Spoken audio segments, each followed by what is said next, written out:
আসসালামু আলাইকুম গাইস, আজকে আমি কুমিল্লার বিখ্যাত মেরা পিঠার রেসিপি আপনাদের সাথে শেয়ার করব। ভিডিওটা অবশ্যই শেষ পর্যন্ত দেখবেন আর ভালো লাগলে একটি লাইক অবশ্যই দিবেন।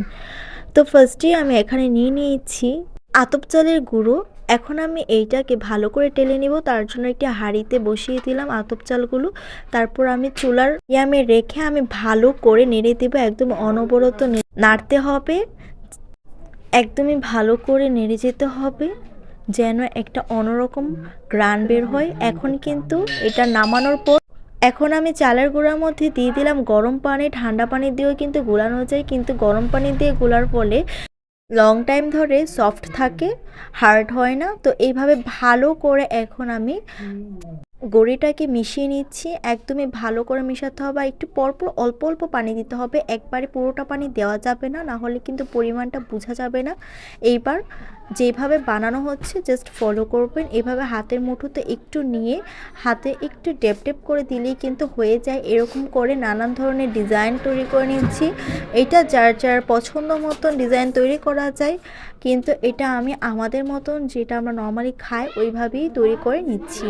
তো এভাবে গোল ডিজাইন, তারপর একটু লম্বা লম্বা করে বাঁকাটে করে যেভাবে এই পিঠাগুলো খাই এভাবেই খাচ্ছি। এই পিঠাগুলো অনেক জায়গায় অনেক নামে ব্যবহৃত হয়, কিন্তু আমাদের কুমিল্লাতে মেরা পিঠা নামে এটা পরিচিত। তো এই তো রেডি হয়ে গিয়েছে। এবার এগুলোকে আমি স্টিমে সিদ্ধ করে নেব। তো রাইস কুকারে স্টিমের মধ্যে দিয়ে দিয়েছি, আর আমি উপর দিয়ে ঢাকনাটা ঢেকে দিব। কিছুক্ষণের মধ্যেই কিন্তু সিদ্ধ হয়ে যাবে, আর সিদ্ধ হলেই কিন্তু এগুলো একদম তৈরি হয়ে যাবে খাওয়ার জন্য।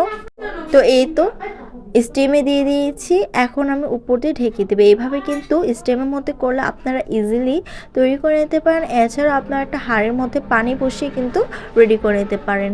এই তো অনেক ধরনের ডিজাইনগুলো দেখতেই পাচ্ছেন যে কেমন ধরনের ডিজাইনগুলো। তো আমি একটু দেখিয়ে দিচ্ছি হাত দিয়ে যে আমি কেমন টাইপের করে নিয়েছি। আপনারা কিন্তু এই সেমভাবে করতে পারেন, এছাড়া আপনারা বিভিন্ন ধরনের করে নিয়ে নিতে পারেন। এই তো দেখুন কত ভালো করে সিদ্ধ হয়ে গিয়েছি, জাস্ট দেখলেই কিন্তু বোঝা যাচ্ছে একসাথে এতগুলো দেওয়ার পরেও কিন্তু খুবই ভালো করে সিদ্ধ হয়ে গিয়েছে। এখন আমি একটি হাঁড়িতে নিয়ে নিব, আর আমি এখন একটু মাংস তরকারি দিয়ে খেয়ে নেব।